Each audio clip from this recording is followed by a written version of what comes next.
अस्सलाम वालेकुम, मैं लुबना मलिक अपने YouTube चैनल के साथ आपकी खिदमत में हाजिर हूँ। और आप सभी जानते हैं कि पाकिस्तान डिफ़ॉल्ट होने की खबरें अब रोज़ का मामूल बनती जा रही हैं। डॉलर रोज़ाना की बुनियाद पर ऊपर ही जाए जा रहा है, कर्जे बढ़ते चले जा रहे हैं, मईशत तबाह हो चुकी है।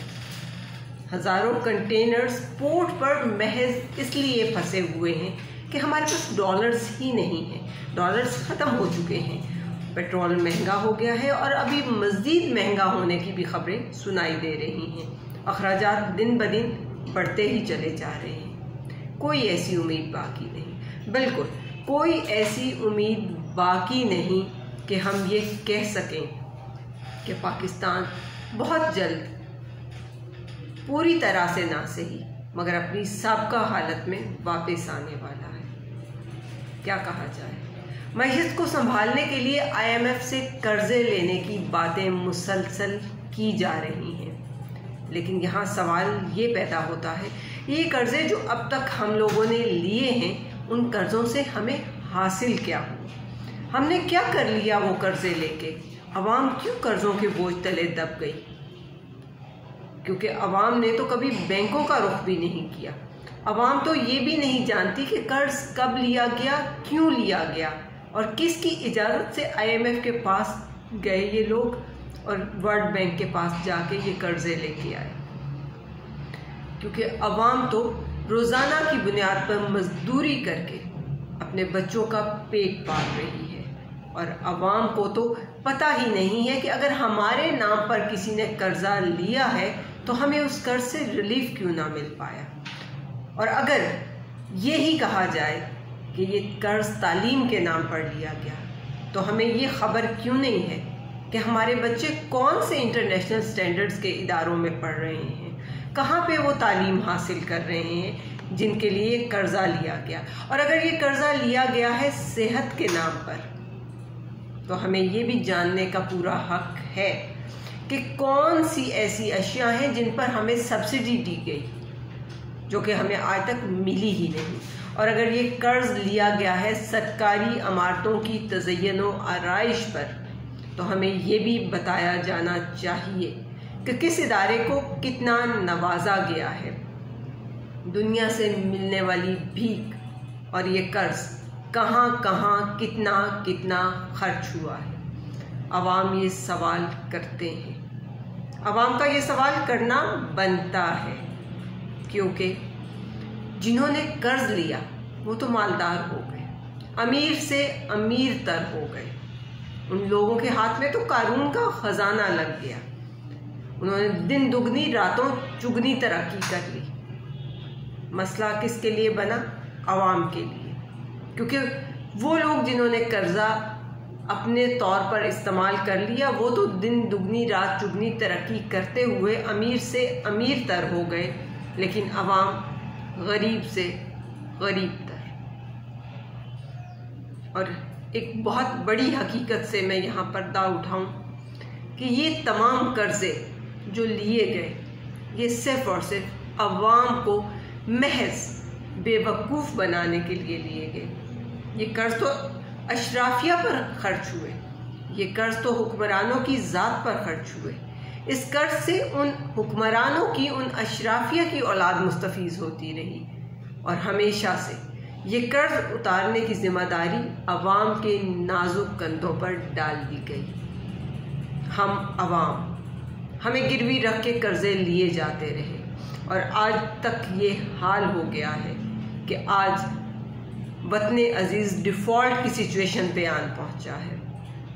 दूध 200 रुपये, प्याज पिछले 6 माह से 250 रुपये तक पहुंचा हुआ है और आपके सामने है कि क्या लेवल है, किस अंदाज में ये सब कुछ बिक रहा है। आटा आवाम की दस्तरस से बाहिर हुआ जाता है, चावलों के नर्ख भी आसमान से बातें करते नज़र आते हैं और हमें ये कहा जाता है, मुसलसल अवाम के ज़ख्मों पे नमक पाशी की जाती है कि सब ठीक है, सब ठीक हो जाएगा, सब ठीक होने वाला है। अवाम डिफ़ॉल्ट से बचा ली है हमने। कैसे बचा ली? कब बचा ली? कब ये हुआ? जो आवाम को खबर ही ना होने पाया।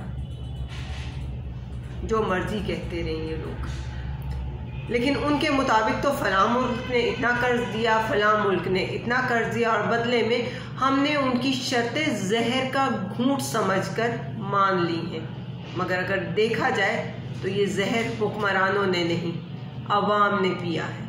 अवाम को ज़बरदस्ती ये जहर पिलाया गया है। बल्कि आज की बात नहीं, पिछले इतने बरसों से 70 बरस से ज़ायद गुजर गए, ये जहर तो अवाम ही पीती आ रही है। और वो जहर पीते पीते सिसक कर अवाम मरती जा रही है। मगर ना अशराफिया को इस बात की कोई खबर है और ना ही हुक्मरानों को इस बात से कोई गर्ज कि आज एक आम आदमी अवाम में से अपने 2 बच्चों को भी पालता हुआ मुश्किल नज़र आता है। वो सुबह घर से निकलता है तो रात गए घर लौटता है, मगर इसके बावजूद वो अपने कुंबे का ठीक तरह से ख्याल भी नहीं रख पा रहा। 8 घंटे की नौकरी करने वाले शख्स 18 घंटे काम कर रहा है, मगर हालात उसके कंट्रोल से बाहर हुए चले जाते हैं।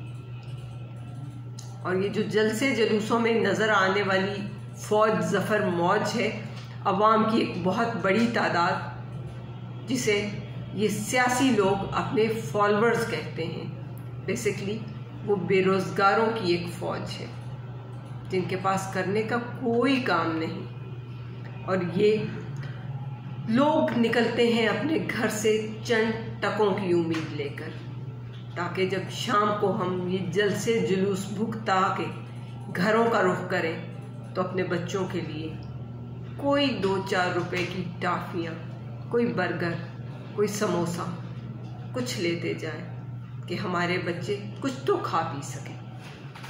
मगर इंतहाई माजरत के साथ कि वो कुछ नहीं लेके जा पाते, सिर्फ़ और सिर्फ हुक्मरानों की, इन सियासतदानों की झूठी और फ़रेबज़दा बातों के सिवा उनके हाथ कुछ भी नहीं आता कि वो जो लेके अपने घरों तक जा सके।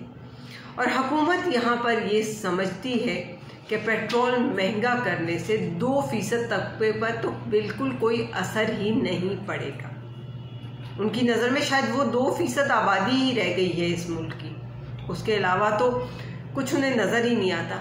ये जान लीजिए कि 98% लोग तो गुर्बत की लकीर से नीचे आ चुके हैं, जहाँ पर उन्हें 2 वक्त की रोटी भी मैसर नहीं।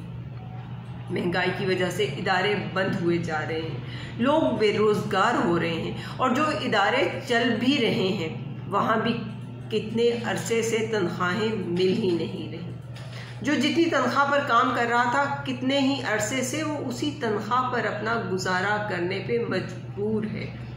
मगर ये सब हुकूमत को नज़र नहीं आता, इसलिए कि उनकी आंखों पर तो पट्टी बंधी हुई है उस कर्जे की जो लेके वो अपनी जेबों में भरे जा रहे हैं। एक मजदूर की तनख्वाह बढ़ाने के हवाले से 25,000 30,000 करने का ऐलान भी आज के दिन तक ऐलान की हद तक ही महदूद है, लेकिन वो मजबूर है कि वो छोड़कर भी कहीं नहीं जा सकता, क्योंकि उसे ये खबर है कि अगर वो यहाँ से छोड़ के कहीं और चला भी जाएगा तो वहाँ क्या करेगा, वहाँ भी उसके साथ यही कुछ होगा। और जो राशन वो ख़रीदेगा, उस राशन की सूरत में उसको मिलेगा क्या कुछ, क्योंकि उसको कुछ भी नहीं मिलने वाला।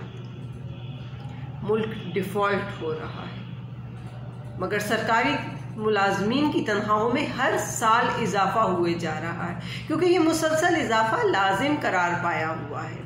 मुल्क डिफ़ॉल्ट हो रहा है, मगर हुक्मरानों की अयाशी आज भी वैसी ही है जैसी कुछ अरसा पहले थी।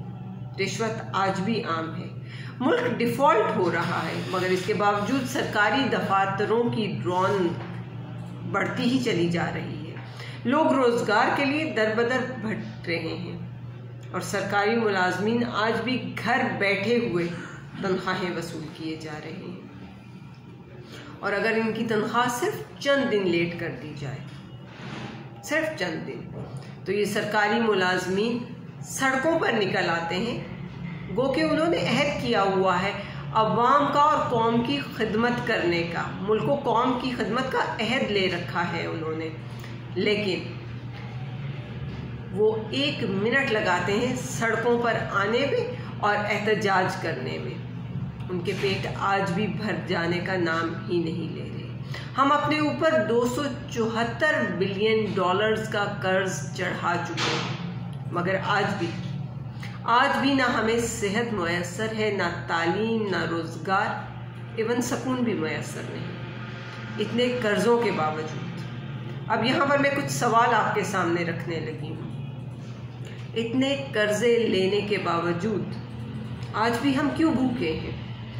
इतने कर्ज़े लेने के बावजूद भी हम आगे की जानिब जाने के बजाय पीछे क्यों जाए जा रहे हैं?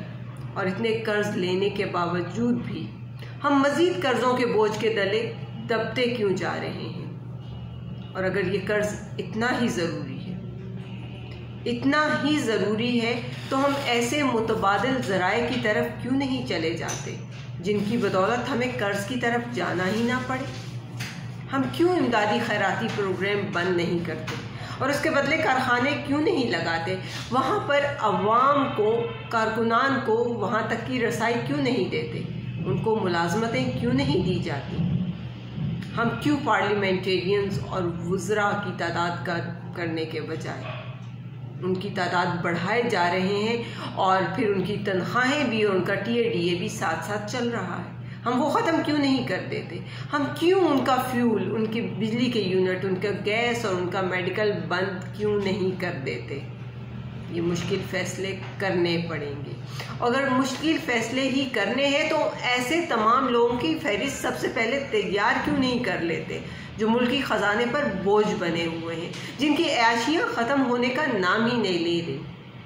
वो सुबह किसी और जगह होते हैं और शाम उनकी किसी और जगह रंगीन हो रही होती है। हम क्यों वज़ीर आज़म हाउस और सदर हाउस के अखराजात को कम नहीं कर रहे? हम फ्री टिकट्स और फ्री सर्विस बंद क्यों नहीं कर रहे? कुछ वक्त के लिए ही मगर ये मुश्किल फ़ैसले हमें करना होंगे, क्योंकि ये मुश्किल फ़ैसले करके ही हम बच सकते हैं डिफ़ॉल्ट से और उस तमाम सिचुएशन से जो इस वक्त हमारे सरों पर मंडला रही है।